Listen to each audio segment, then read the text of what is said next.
If there's no more apologies, we'll resume our. I'm sorry, no. Who are they?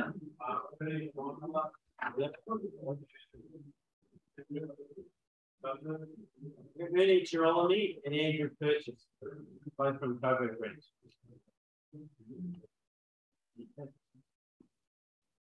Okay, brothers, at this point, I'd like to now introduce our guest speaker for the day. His name is Bernard Toutounji. He is the National Director of Aid to the Church in Need. He's an Australian writer, speaker, and commentator. Bernard holds a Bachelor of Theology from the Catholic Institute of Sydney and a Master of Theology from the John Paul II Institute for Marriage and the Family, Melbourne. He has undertaken further studies at the Theology of the Body Institute, Pennsylvania, USA, and at St. Andrew's Greek Orthodox Theological College in Sydney. Bernard has a particular interest in questions of anthropology, morality, and truth. He lectures and tutors in theology at a university level and has co-authored a book titled Family and Human Life. At the end of 2012, Bernard married Jane, and in the months leading to the wedding, he wrote a weekly record of his journey at www.proposaltomarriage.com. These entries were published in the Catholic Weekly and recorded as podcast for xt3.com and radio.org.au. Bernard and Jane have 5 children. Bernard speaks at parishes, schools, and conferences on topics of faith, morality, and the Christian vision of the human person. And he's come down from Sydney today, especially to attend our seminar and speak about the aid to the church in need. Please welcome Bernard Toutounji.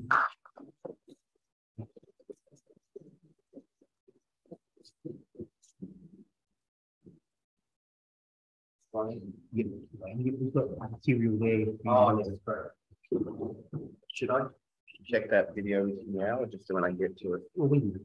What's the show ready? I think I've enabled it now.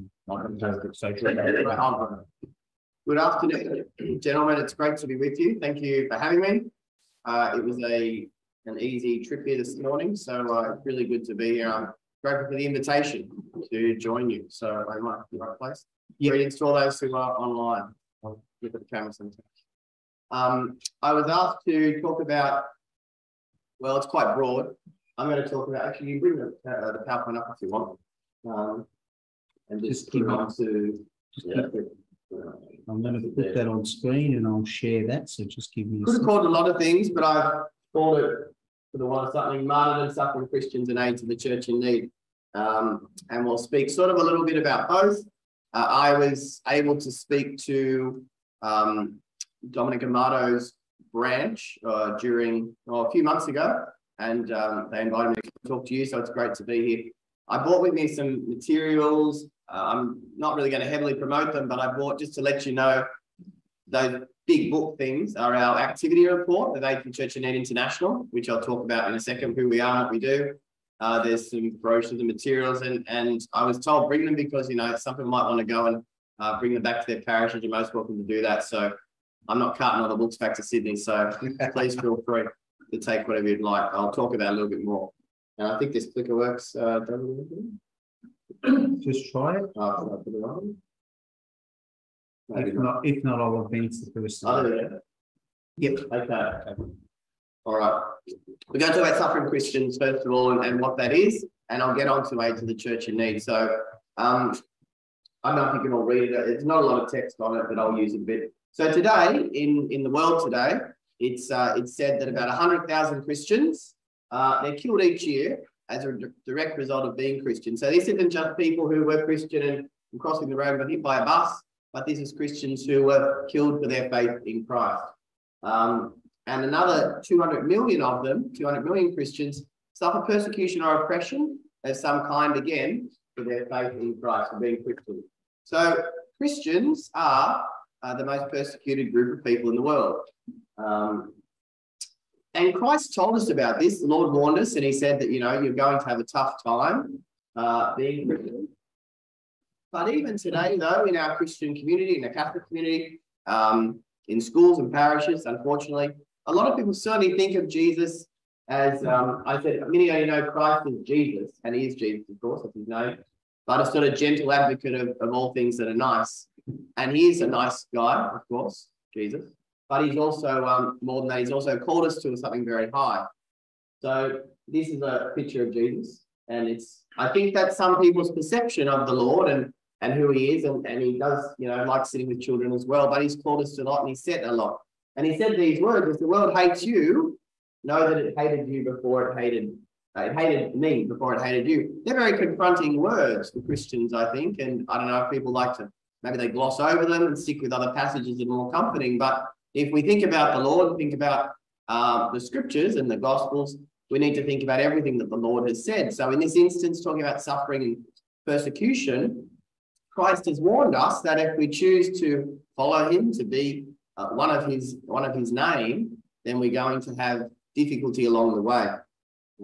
So this leads into this topic of Christian persecution. If we think about the symbol of Christianity, obviously it's the cross, and it's become quite common in our mind. We don't give it a second thought. People see a cross on a wall with or without a corpus Jesus on it, and we think, well, that's just the symbol of Christianity, but it's an instrument of torture. I mean, an equivalency would be having someone in an electric chair as a symbol of a religion. It's a very strange thing that our Saviour, the founder of our faith, the symbol of our faith is actually an instrument of torture. So there's a lot going on when we think about, well, this is our faith. What is our faith calling us to? So it relates to what we're going to go into. There's some scriptures there I was going to present.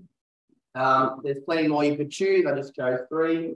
Matthew 5, the Lord says, blessed are you when men revile you and they persecute you. The greater reward in heaven. You're probably reading this ahead of me. In Luke 23, if they've done this to the green wood, which of course is Christ, what are they doing to the dry wood? And that's us, obviously, trying to do what we can. And in 1 Peter 4, when people insult you before you follow Christ, you're blessed. And if you suffer because you're a Christian, don't be ashamed. So, and this is a very small selection of quotes, but right through the New Testament, that's the story of the early church. In fact, as you probably know, Christianity spent its first 300 years under persecution. That's the story of Christianity, and it didn't just stop then, it continued. So that's the early church there. It's a common image, but if you were looking for some entertainment in the afternoon in ancient Rome, you go down to the Colosseum and see the Christians being devoured by lions. And that was what Christians knew, and Christianity sort of lived with this as part of what it was, like I said, for the first 300 years or so. But it didn't stop then. I think people think maybe that Christian persecution ceased then, and in some people's minds, it wasn't until the advent of ISIS and the persecution went on in the Middle East where it became more in people's face that Christians are persecuted. And there was a symbol that they would draw on the house of the Christians, the ISIS group, saying this is a Christian home. It was very much this idea of Christians as someone we don't want to be associated with. And there was a famous image at that time of a group of men in orange overalls who were marched onto a beach, and they were beheaded for being Christian, except one man who wasn't Christian initially, but he was so impressed by the witness those men gave right up to the end, he was willing to join them and to lose his life as well for this great God that obviously they were willing to die for. So there's something about this idea of sacrifice that's done something for Christianity. Tertullian said this famous quote, the blood of the martyrs is the seed of Christians. And I've spoken to uni kids about this, and they probably don't understand it as well as you do. Why is the blood of the martyrs the seed of Christians? Because, obviously to suffer for faith says something very loudly that can't be just said with words. When you're willing to lose something for something greater, people are going to stop and say, well, what's this greater thing that you're giving up, that you're losing? And do I want to be associated with this? And I was in a high school a couple of weeks ago. I did some versions of bits of this talk, some of these parts. And one chap said, look, I can't understand this was year 12, I think, or year 11. He said, I can't understand what you're saying. If you're saying that this Jesus guy, and most of these kids in the Catholic high school weren't Catholic, actually, and I don't think he was either. He didn't have a Christian family. He said, I don't understand. If you're saying that Jesus is saying that you're going to be persecuted if you follow me. And if people are being persecuted following him, then why on earth would everyone want to join the Christians? I said, well, this is a very good point. It's exactly a good question to be asking. And he said, but if that kept on happening, no one would want to join. I said, yes, you would think that no one would want to be a Christian, but it's inversely true that the more suffering that seems to go on by Christians, the more Christianity takes on a new dynamism, takes on a new energy, and people are drawn into this faith, especially when we live in a world that maybe doesn't have so many rocks or pillars anymore. People float from one thing to the other. This opportunity to think, wow, there's something that I can live for which is bigger than myself, strikes to the heart of a lot of people. And as it should, because God created us for himself. And as Augustine said, we're not at peace until we're not at peace until we rest in him. God made us for him. So that's something in all people. In the Catechism, 2471, there's this little passage. Before Pilate, Christ proclaims that he's coming to the world to bear witness to the truth. And the Catechism said the Christian is not to be ashamed of testifying to our Lord in situations that require witness to the faith. The Christian must profess it without equivocation. There's a few passages that go on in the Catechism talking on this idea of suffering and ultimately martyrdom. So that can be, I think it's a scary thought to think, like, as Christians, are we ready, to give our lives or give some aspect of some good for our faith? In Australia currently, we don't have to sacrifice our life for faith. There are things we do have to sacrifice, and I'll talk a little bit about two types of martyrdom, but we do have to sacrifice things. And I think that's the whole genesis even of the Knights of the Southern Cross, coming out of this idea that, men who were Catholic weren't being given a fair spin. So we'll gather together to unite, to create fraternity, to bond together, to help us to move forward in that way. So born out of persecution in some way, really, which is interesting.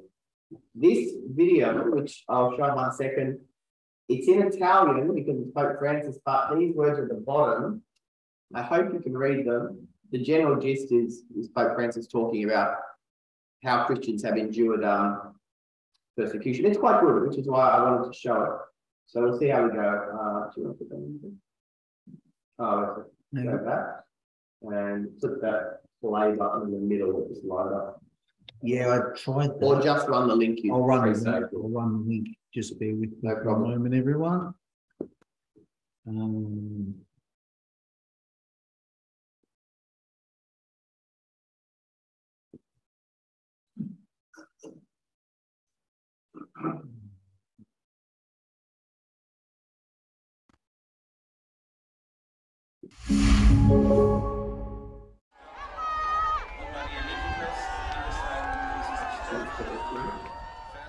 Li avverte chiaramente che l'annuncio del regno di Dio comporta sempre una opposizione.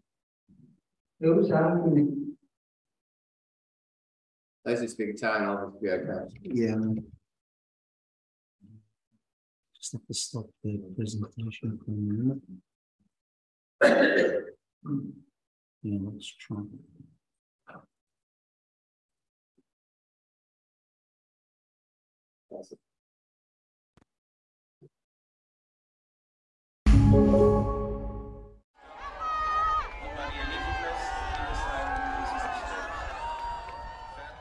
li avverte chiaramente che l'annuncio del regno di Dio comporta sempre una opposizione. E usa anche un'espressione estrema: sarete odiati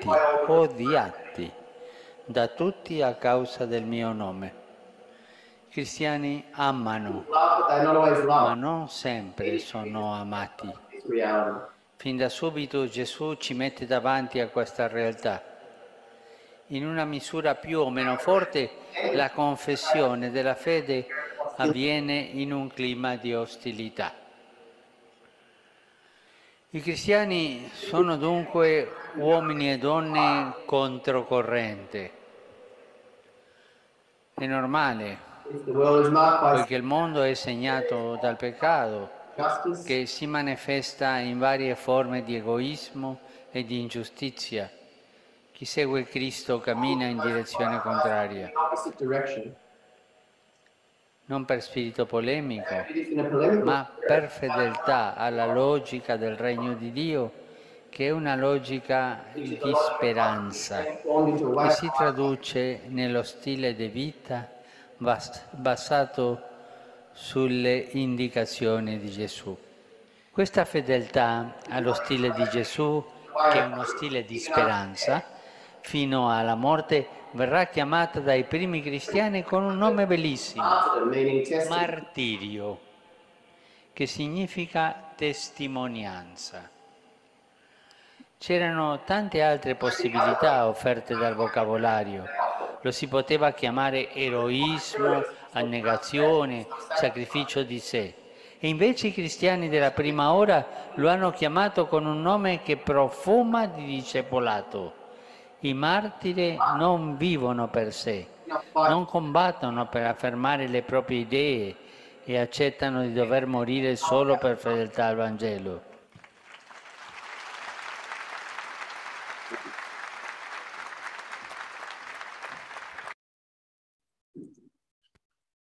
So it pretty much enunciates sort of what we just spoke about, but it's the Pope, so we might as well show that. Look forward to it. Do you want me to do that? Yep. There we go.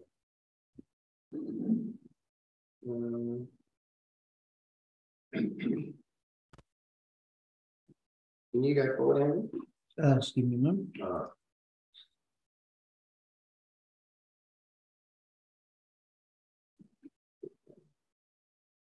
Yeah. That. So when we think of martyrdom, just to, I guess, clarify it, in the strict sense, martyrdom is dying for faith, and consciously dying for faith and accidentally dying for faith. That is martyrdom, when you freely accept it as well. But we can speak of, and I think it's good for us to speak of it as well, red or white martyrdom in theology. Red martyrdom obviously being death through blood, but white martyrdom, and that's sacrifice of any and every type for faith, where you might, you know, in the case of the Genesis of the Knights, you might have lost a job because you were Catholic, or you had to give something up. Maybe you couldn't comply today with a particular government law or regulation or something because of your faith. This is white martyrdom in all sorts, and that comes down to how we live and how we choose to live our faith. So when a Christian endures suffering for the faith, I said this earlier, he testifies to the meaning of that faith, and suffering born out of faith, particularly martyrdom, obviously, lends a very distinct credibility, which isn't born from mere words. A few years ago, our head office is in Germany, so we need to go to Germany, the directors, every so often. And when I was there, I went to Paris, and I saw an event they hold there at the Church in Need called the Night of the Witnesses. It's very beautiful, it's very striking, and they do it once a year. It was in Notre Dame Cathedral, only a few months before it burnt down, actually. But in this Night of the Witnesses, the cathedral is full, and there's some beautiful music, and they carry in these banners of a small selection of the men and the women, priests, religious laity, who had died, or who had been martyred very specifically, in the 12 months previous. It was like sort of a roll call of our heroes, basically, and it was, the whole event had a tone of glorious hopefulness, really, and joy, that these were the heroes of our faith being sort of brought back from battle, almost. And it was very beautiful, very moving. You saw these faces of these men and women coming forward, and people came forward and made their own gesture with a candle or a prayer or whatever. But this idea that when someone is dying for faith, the whole community, the whole of the Christian body is energized.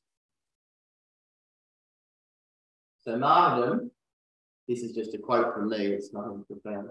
Martyrdom is the natural consequence of living the Christian life. And I think that's an important reality for all of us who are trying to seriously live the Christian life, is to know that we will be called in some way, in some shape, to struggle for faith. And that's not a bad thing, that's the reality of faith, and we should be aware of that before we get there.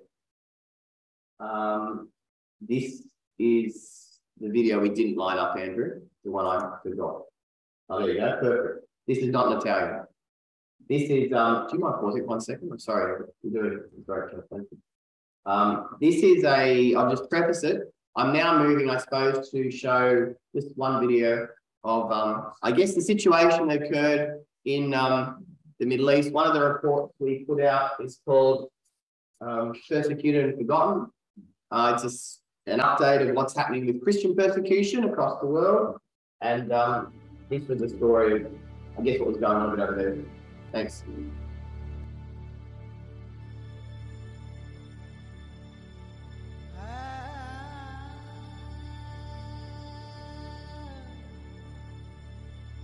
Elias was bound hand and foot to a cross.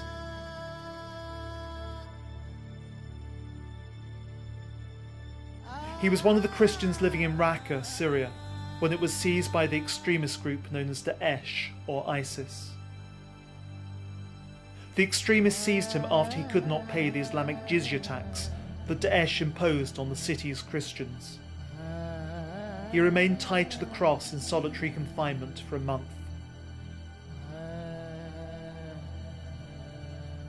And then things got worse. Daesh told him that his throat would be slit. A bomb blast devastated the complex where he was held. Elias was able to escape and, finding his wife, fled with her to Aleppo. In Aleppo, they were cared for by Aid to the Church in Need's project partners in the city. Elias is just one of the many Christians around the world who are suffering because of their faith. Christians whose stories have been uncovered by ACN's on-the-ground research for its Persecuted and Forgotten report, which has been backed up by other research. Persecuted and Forgotten examines the oppression of Christians between mid-2015 and mid-2017, focusing on 13 countries which are essential for any understanding of the trends in Christian persecution today. ACN's research revealed evidence of the most serious persecution against Christians in terms of violations of fundamental human rights, including violence, rape, unlawful detention, unfair trial, and prevention of religious assembly. In terms of the numbers of people involved, the gravity of the crimes committed and their impact, it is clear that the persecution of Christians today is worse than at any time in history. Not only are Christians more persecuted than any other faith group, but ever-increasing numbers are experiencing the very worst forms of persecution. In Syria and Iraq, we have seen an exodus of Christians from the region. The exodus is associated not only with conflict, but with the action of extremist groups.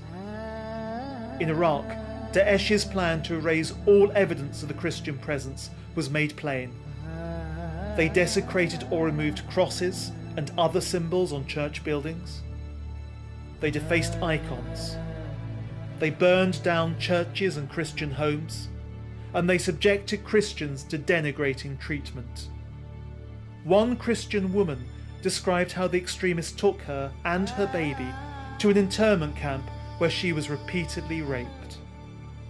Elderly Christian woman Zaretha was one of the few Christians who remained in Karakosh when it was seized by Daesh. She remained there to nurse her dying husband. When Daesh's extremists raided her house, they found a crucifix and forced her to spit on the cross. And Daesh's campaign spread to Egypt, where a church which had already suffered ongoing persecution has now faced mass killings on repeated occasions. Such problems have also been seen in parts of Africa. For example, in Nigeria, where Boko Haram's war on Christians has seen 1.8 million people displaced, more than 200 churches and chapels damaged, and its murderous campaign has left 15,000 children as orphans. But the Middle East and Africa are not alone in suffering persecution, nor is the problem confined to radical Islamism. In India, the rise to power of the right-wing BJP has made radical groups feel that they are free to attack Christians and other non-Hindu groups. From January to May 2017, there were 316 attacks on Christians, almost as many as were recorded for the whole of 2016. In Pakistan, Christians living under the threat of the controversial blasphemy laws have been raped, murdered, and the target of extremist bombings. In totalitarian regimes China and North Korea, intolerance has risen as Christianity is perceived as a foreign influence that could undermine communism. The pulling down of crosses from churches in China is just the tip of the iceberg, and churches are experiencing a renewed crackdown on church leaders considered dissidents by the regime. But there are signs of hope. In many of these countries, Aid to the Church in Need has only been able to gain access to such sensitive information as it is already working alongside local churches, providing essential help and assistance. In Iraq, ACN is helping churches to rebuild Christian settlements that have been destroyed. It is helping Christians resume their lives in Iraq. As ACN's founder, Father Werenfrid, said, "We are helping to dry the tears of the abandoned Jesus on the crosses of this century."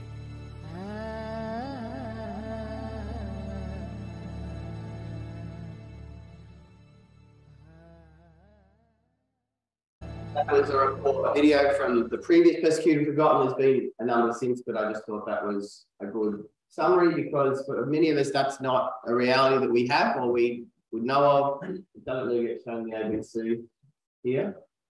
So in history, more than 70 million Christians have been martyred in the course of history. Half were martyred last century under communist and fascist governments. In the 21st century, this century, about 100 to 160,000 Christians have been killed each year. And again, this is not just accidental killing of people that were Christian, but the killing of Christians. And then roughly 1 million Christians were martyred worldwide between 2000 and 2010. Modern Christian statistics, each month 322 Christians are killed for their faith, 214 churches are destroyed, 772 forms of violence are committed. More than 200 million Christians in the 50 countries where it's most difficult to be Christian experience high levels of persecution. That's 1 in 12 Christians. In some of the most dangerous countries for Christians, like North Korea, believers risk immediate imprisonment, brutal torture, and death. So there's a world watch list which shows, each year classifies the Christian persecution areas. At the top is Afghanistan, which has taken over North Korea after 20 years, Somalia, Libya. A lot of African nations, and you can see some of the usual suspects. But for a lot of these Christian, life is not how we have it. They live it through a continual lens of persecution. So that's the reality for a lot of our brothers and sisters in Christ that behoves us to ask the question, how do we respond? And how does the church respond? So I want to move, how much time do I have now? 10 minutes, 15 minutes? Give or take? About 10. Great, all right. So I want to take a genesis from basically the idea that Christians are suffering into, I think I should talk about what Aid to the Church in Need does. And that's my answer to the second question. How does the church respond? It responds through organisations like Aid to the Church in Need. I represent the Australian office. There are 23 offices of Aid to the Church in Need around the world. At Oxford, Germany, as I said. I like to point out the differences because I think for most people, there's not a clear distinction in their mind between the Catholic charities and they're just all doing the same stuff. So just very quickly, you might be reading ahead of it with me, which is fine. Catholic mission, its work in essence, when we break it right down, is to form people for mission and to raise funds for mission activity. Mission activity in its classical sense is taking the gospel to those who have not heard it. So it's evangelizing, strictly taking the gospel out. That's what Catholic mission does. That's the Australian version of Pontifical Mission Societies, which is the Holy Father's charities. Caritas, which is the largest of all three. Catholic Mission Aid to Church are about the same size. Caritas is a Catholic relief organisation. Its job, you could say, is the church going out to the world, any creed, any country, any colour, when someone suffered humanitarian disaster in need of major relief, floods, cyclones, that sort of thing. So it's a humanitarian charity, one of the largest ones. That's the church. So this is the church evangelising. This is the church offering relief to all people. Aid to the Church in Need, in its simplest form, I think, is the church going out to the church where the church can no longer look after herself.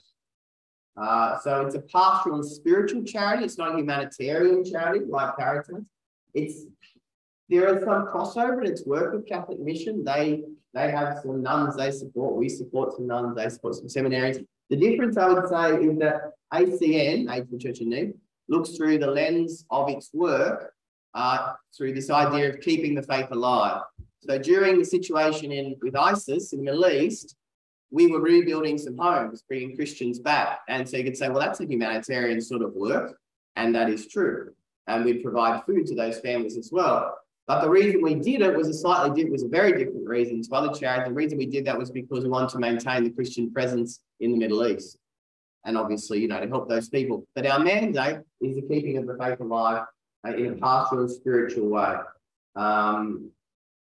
So you've probably read all that now. So that's the difference. Maybe that's helpful to you, but at least they're the three international Catholic charities. ACN's been a pontifical foundation since 2011, raised up by Pope Benedict to that status. The reason was really that it was run by our founder for 60 years. He died in 2003. And after you've had someone at the helm for 60 years, it was very difficult. ACN was finding to get the right leader, and it was starting to topple. And Pope Benedict stepped in and he said, I don't want the church to lose another Catholic institution. So he essentially refounded in his own name, which is why it's a pontifical foundation today, doing the work it's always done, but it is a papal charity. This is just an example. So you may have heard of the corporal works of mercy and the spiritual works of mercy. Most people know the corporal works of mercy, feeding the hungry, giving drink to the thirsty, sheltering homeless, very good works. Most people out on the street, as in just the general society, understand the corporal works of mercy. Makes sense, feed the hungry, clothe the naked. ACN's work, I suppose to a degree, is the spiritual works of mercy. We want people to grow in their faith. So what we're doing is trying to build up the life of the church by doing some of those things that are classed as a spiritual work of mercy. Incidentally, Aid to the Church in Need is classed by the Australian government as what's called a basic religious charity. That's an official name, basic religious charity. We're the only large Catholic basic religious charity there is. We may be the only one that's not a parish or it's a church.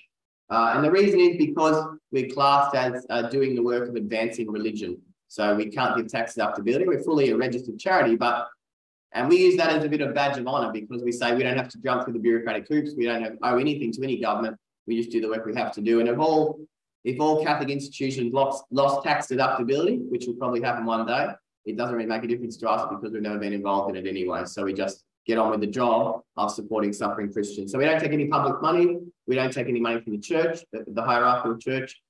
We have 350,000 benefactors around the world, and those benefactors raise around $200 million a year to execute 5,500 projects for the suffering church. So Aid to the Church in Need, the international Catholic charity, I said that dedicated sport for suffering Christians. That's who we are. Aid to the Church in Need has I think it's an interesting history. It began after World War II, and the founder, Verenfried van Straten, a Belgian Norbertine priest, he was asked to go and help the German Christians who had been, the German Catholics, I should specify, who'd been ostracized after the war. Obviously, no one liked any German after the war, but the German Catholics had been pushed into some of the Protestant parts of Germany, so they had no pastoral care. The priests had been ostracized themselves. They really had no food, no transport, barely the clothes on their back. So he stepped in to support the German Catholics. And one of the first works was the establishment of these chapel trucks. And they drove around Germany for the best part of 20 years, right up to the late 60s, 69, I think was the last year.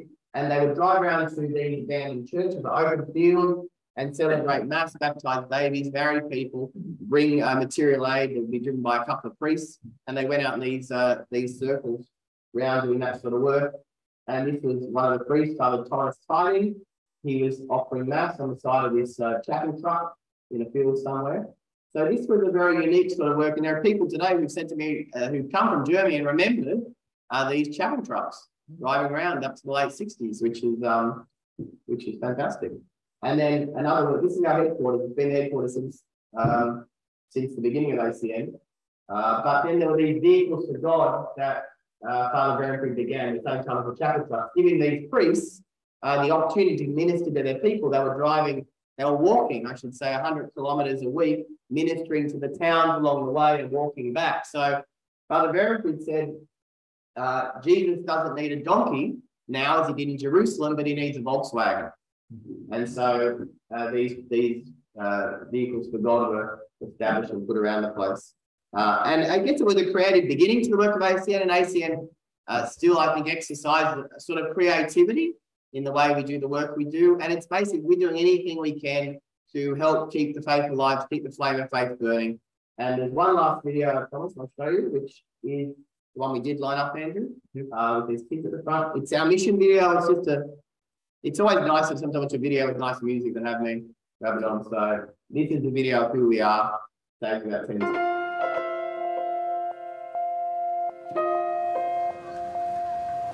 For Christians around the world, it is becoming increasingly difficult to practice and live out their faith.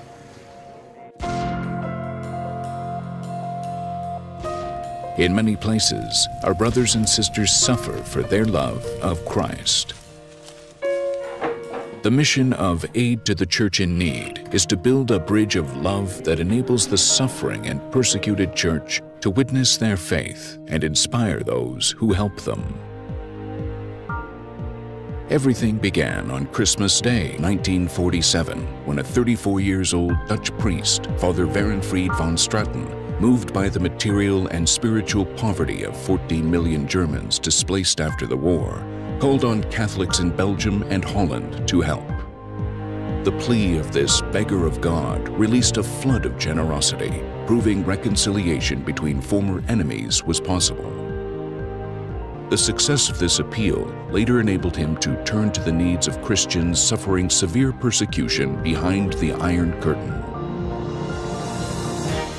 Today, Aid to the Church in Need, or ACN, is a pontifical foundation with an ever-growing international scope, 23 national offices around the world, supporting more than 5,000 project requests annually in over 145 countries. Through these projects, ACN supports the Church in her service of prayer and action to hundreds of millions of people, providing not only a timely response to urgent needs, but also a sign of solidarity with our suffering brothers and sisters in Christ. Nowadays, a huge amount of this help is needed in the Middle East, where the Christian presence is facing an existential threat. The persecution initiated by fundamentalist groups has provoked an unprecedented exodus. ACN is committed to helping these displaced Christians by providing concrete answers to the strong hope and faith that they keep in the middle of this devastating situation.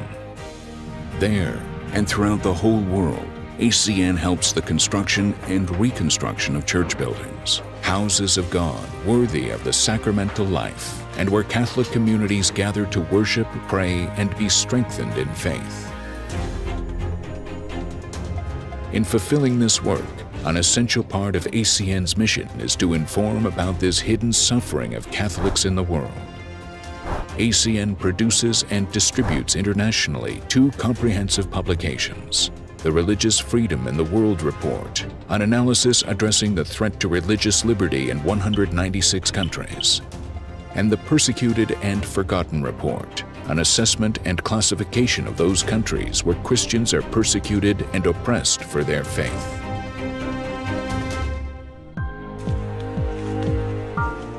In the face of this world, weighed down by unspeakable suffering, one of the most important needs is prayer. ACN supports contemplative sisters, allowing them to open with their prayer for humanity, a powerful wellspring of God's love. Particularly in isolated areas, the active sisters are who take care of those in spiritual or material need. ACN supports more than 12,000 religious sisters each year, helping them fulfill their vocation. ACN also contributes to those priests who keep the faith alive in their communities, but yet live in poverty. Annually, 43,000 of them receive Mass stipends from ACN's benefactors, who request Eucharistic celebrations for their intentions. These testimonies inspire courageous young men to offer their lives to serve the church. But in poor areas, answering this call is a difficult journey.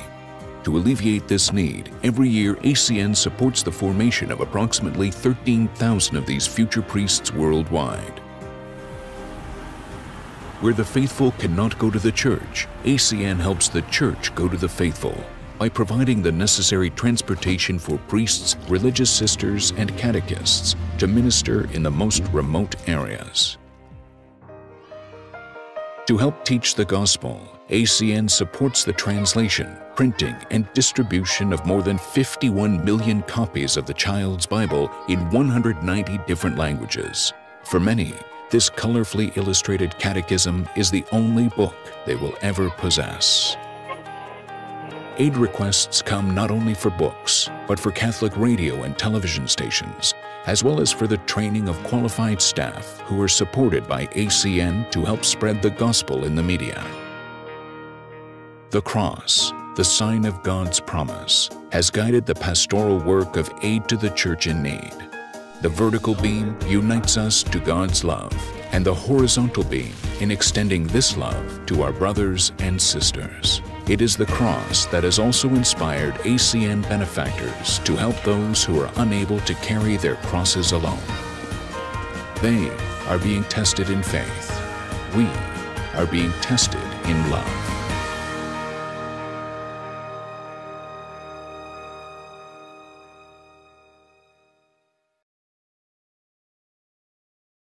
I will put in the place, but I think we're almost at the end. I picked up on that. I want to pick up that. They've been tested in faith, we've been tested in love. This is a very famous quote from our founder. And I asked the question here, more a note to myself almost, what does our faith mean to us?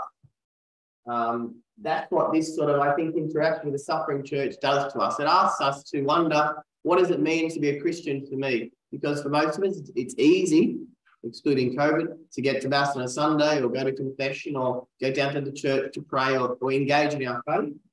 It makes us wonder, well, if it's so easy for me, do I take it with the value I should? Do I evangelize with the value I should? Do I live with the penitence I should? So what it makes me, I think that when our benefactors support us in whatever way they do, not just financially, but even spiritually, our love for these people who need help builds their faith, but it nurtures our own. And I think that's the big thing we see is that when we're going out to support our brothers and sisters in faith, our own faith is built up. The well-being of families is going up at the moment in Rome, incidentally. That's why it says that at the top. But John Paul said, as the family goes, so goes the nation, and so goes the whole world in which we live. I think it's a very good quote, but I think you could also say at the beginning, as the faith goes, so goes the family, so goes the nation, so goes the whole world. So the idea that we support brothers and sisters who are suffering builds our faith, builds the faith of hopefully our parishes, our communities, the life of the church where it is not suffering in the same way, which builds family, which builds the nation. And I know that the principal objectives of the KSC, which were really very good, the second one to foster this Christian way of life, I always put in the other way, because in fostering the Christian way of life throughout the nation, you're promoting the advancement of Australia. And so this idea of supporting the faith, supporting the family, changes the nation and world. And I'm saying that I think it's connected to the way we understand our faith and we live that out. So I commend you on, being a member of such a fine organisation that is involved very on the heart of saying, well, how do we grow in this faith ourselves as brothers? But how do we grow that in whatever spheres of life we exist in? As ACN, how do we want to engage people? Just so you knew, we use these 3 words: prayer, sharing, action. Obviously, praying for the suffragettes, it's a big part of what we do, being a spiritual pastoral foundation. We want prayer. We ask people to engage in prayer. We try and share what we do as a national office. I don't make any project decisions. We basically tell the stories of suffering Christians, invite people to join us on the journey. And that's always the best thing we can do. And we invite people to act. Most commonly in our modern world, that's monetary donations, but it's not always. People are very creative. One man I know just comes to mind. I think he lives in this state, actually. Every year he takes his first crop of grains and he sells it and he sends us the receipt of sale. And that's his, I suppose, his first fruits offering to the work of the suffering church. So people are very creative. It's very beautiful to see. What about you? I think it's always good to make a call to action. You know, you're involved in the life of the church in some way. If you want, if you feel moved to do that more, I'd say, you know, become a parish representative, volunteer. I can't pay you anything, but it's about becoming, I guess, a conduit between us and the local parish, doing whatever it is you want to do. Some people just stop the brochures. They make sure there's brochures in the parish rack. Obviously, you've let Father know and he's okay with this role. That's a formality. But then people do all sorts of other things as well, because to have conduits on the ground, there's 1,300 parishes in this country. We operate out of one office. We're always looking for people to help us journey and share the word. So you'll find us if you want to, and you can ask for me and I'll help you out. So I guess in a nutshell, Christians will suffer for the faith, many will die. Their witness should inspire our faith, and baptize as one into the same body of Christ. We have to support with prayer and action the suffering church. I think it's good for the suffering church, good for the state of our church here. I invite you later on in your break to take as many, because whatever you don't take will be recycled, which is fine. But take as many reports as you want. I thought I'd bring them because you are men who are obviously engaged. They are engaging reports about the work of our operation in many countries. Brochures are very simple for the average Joe in the pews. So you can take those. We've got an appeal for Ukraine going, and you can read about that there. Great to be with you. Thank you. I don't have any time for questions, but I hope that's been of some help or enlightenment about what we do, but more specifically, the plight of our brethren in faith around the world. So thank you for what you do.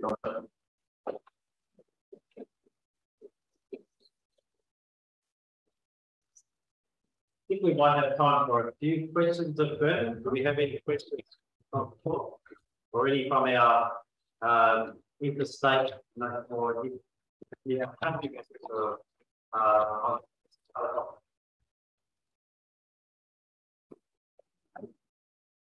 Does anyone on Zoom have any questions? Oh, there you are.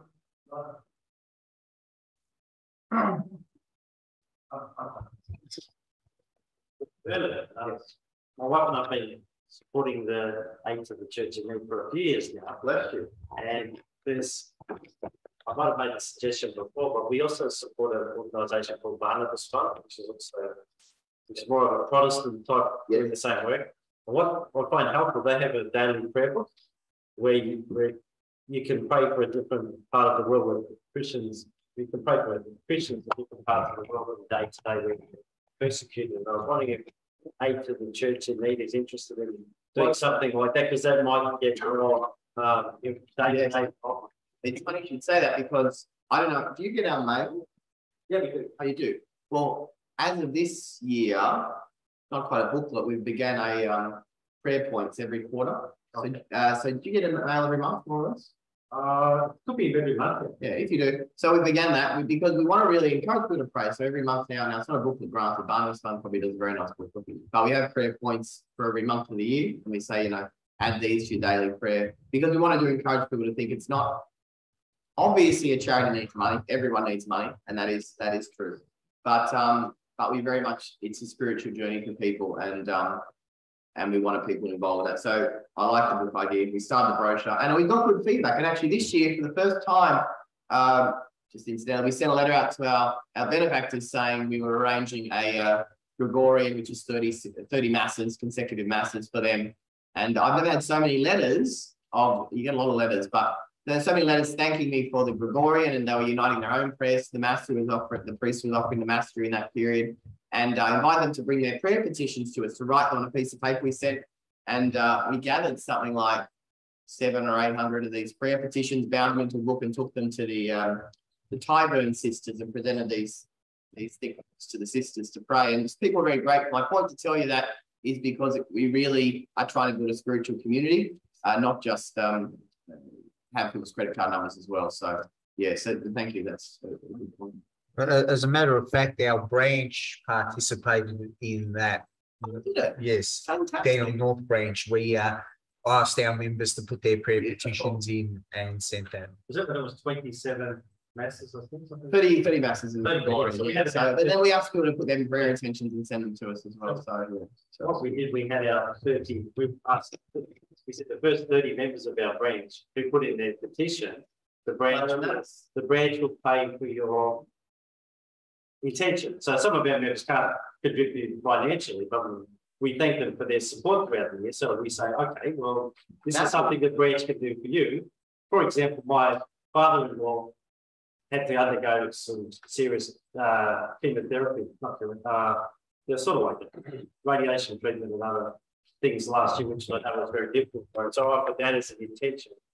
And that was one of the 30 intentions. So yeah, and that money, my understanding is goes to priests overseas who offer that's for that intention. It was sort of listed in the video. So ACN arranged last week, I think about 2 million masses before priests, which is actually I think it's about 1 in 10 priests. 1 in 10 priests are supported by mass offerings from ACN benefactors who make an offering like you would to the local parish priest. They can offer mass or whatever. But it's something people really feel attached to. They buy a car, they send it, dear so and so, we're having a mass offer of your intentions. It's a beautiful spiritual gift, and it supports the poor priest as well, but also brings to the fore the value of the mass. So, well, what in your opinion is the main driver for people to be persecuting Christians? Question. There are different drivers actually. So what happens in some African nations is different to what happens in Indian nations or in Pakistan. Some of Italy is different. Like you've got the situation, different herdsmen or tribesmen or different political groups that just don't like Christians and will just push them. There's a lot of situation in Africa where farmers of different groups will just attack one another, and that they'll blow up churches and burn churches down. I think classically they just do a broad brushstroke. It's not understanding the other, really, not understanding the other and not appreciating the other and disliking what you believe the other stands for. Ultimately, I mean, it's the classic thing of all sin, I suppose. It's just not wanting to, not liking what that person is or what they represent. I don't know if all these people understand Christianity, or if they, just take it as what they've heard, but I think it's a misunderstanding ultimately. Or maybe, they just don't like them. How they see this as threat? In some places, yes, because, they do very well in the work they do, and maybe another religious community might feel threatened by that. So yes, they would rise up against them. It is different each place. It's sometimes political, sometimes it's circumstantial, sometimes it's a whole government against them. But every place is a bit different. But yeah, threatening would be one of them. So yeah. I think Dominic. Yeah, I was very surprised to hear that Christianity Christians are the most persecuted religions on earth. So it's very surprising because going by the media, we wouldn't think that at all. So what do you think? Why do you think it is that in the media we don't seem to get much of a hearing compared to some of the other? Oh, well, I think everyone probably knows. I guess the media is not on the side of faith. It's secular. I don't know if there was a time when the media was very religious or favourable to religion, but it's secularised, and you won't hear obviously much about. You hear occasionally something, but nothing to any scope. I mean, even the Roe v. Wade overturning or changes in the US, you'll get one particular perspective. I think it's just a secularisation of media, but also it's a very much a dislike, I think, and a hatred of Christianity by media. So we know that, and I think that's my point really, is to say that maybe that's just my perspective, but I think we have to understand that Christians will suffer for faith, and that's been the story since the beginning. So to think we're going to sit around here today and solve up a 10-point plan as how to stop Christian suffering, I hate those ads that say, donate money and stop poverty. You're never going to stop poverty because our world suffers from original sin. We suffer from a lot of failings. And that's why I said, how does the church respond to persecution? And that's why I point to ACN, because we want to be there at the foot of the cross. I'm not saying that ACN doesn't go to advocate. Those reports we spoke about, persecuting forgotten religious freedom in the world, are major international reports, and they're tabled internationally, and we try to do what we can to advocate. But I think for most people, I think that's a very Christian tradition, is we sit at the cross where people suffer, and some are called to do more, but a lot aren't. So I think we want to present ways to support those who are suffering now, And that's what we try and do. But, you know, there's a very secular bias, I'd say hateful media there, and that's what we all see. So. Thank you, Ben. I'll now ask our State Chairman, Dr. Paul Mitchell, to come and give a vote of thanks to our speaker.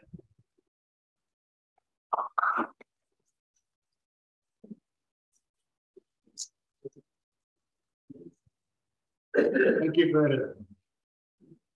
I did take some notes, but I think it might take another half an hour for me to go through them all. I'm not a notorious note taker, but I did respect and understand ACN much better as a result of Bernard being with us today.